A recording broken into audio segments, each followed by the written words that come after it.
Austere Dawning is the third full-length album from Monte Penumbra, and it follows about 3 years after the last one, as Blades in the Firmament.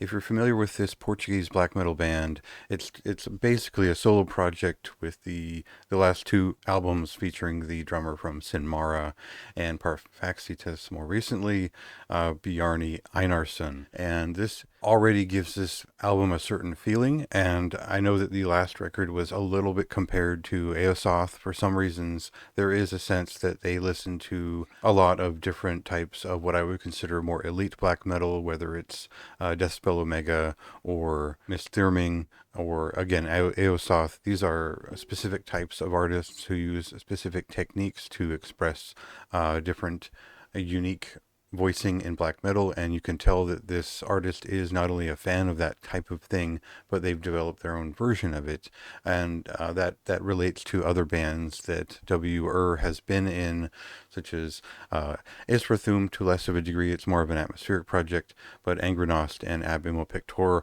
are technically a little bit more straightforward black metal in some ways, and so the way that we can approach this record is it's up to that certain standard of quality that you'd expect from Norma, Evangelium, Diaboli, but also something that considers a broad spectrum of voicings to create their own. And that means that this record is fairly similar to the previous record, but it has a lot of its own touches in terms of the classicism that it introduces. It's got a very strict sense of maybe some Norwegian black metal riff characteristics that help build a different album than the last. And we'll get a sense of that with the clip here, and I'll kind of hone in on what's unique about this record, how it's different from the last, and I guess what to expect is different.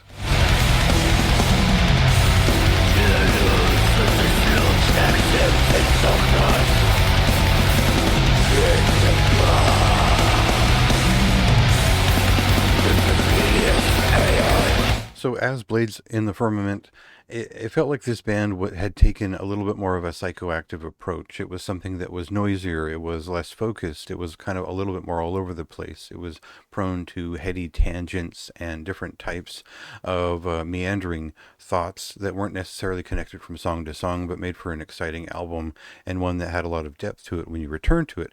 A lot of those characteristics return for this record, but I guess what changed is there's a sense of focus. There's a sense that this is a guitar album that is even more centered around the guitar performances, and that they all fuse together in something that is more complete, and each song is not so much a showcase of a different technique or a different idea. It's that the whole album is its own idea, and there's a sense of movement created throughout the entire listen. I wouldn't say that they've meted all the influences and inspirations and made pure perfect fusion of everything, but more so that this is a very focused record that leads to a strong full listen thanks to that level of focus. And I think for me, it's rare that I pick up a black metal record and I consider it a guitar album, one that really survives through its ingenious guitar work and the flow of all of it. And so in that sense, I understand some of the comparisons people make from this band with others. I think this is a little bit more singular than it's been given credit, and I think that the marriage of classic sensibilities as well as new techniques make this for a record that is full of detail and movement that is still thrilling to listen to months later. I would consider this one of the best releases of December last year, and generally just a fine black metal album in both a modern but classics-minded sense. You can tell the artist has a long history feeding into black metal. A lot to like here. I think the audiovisual design is distinct here. I think that not only the production values are very strong from the crew that they've amassed for the last two records, but also the actual graphic design of this record is well above average and should be celebrated for just how well they represented themselves once again through graphic design. I think that's very unique, and the way that they focused on the way that the packaging looks and how it represents the ideas is just particularly strong, and that standard should be the standard at this point.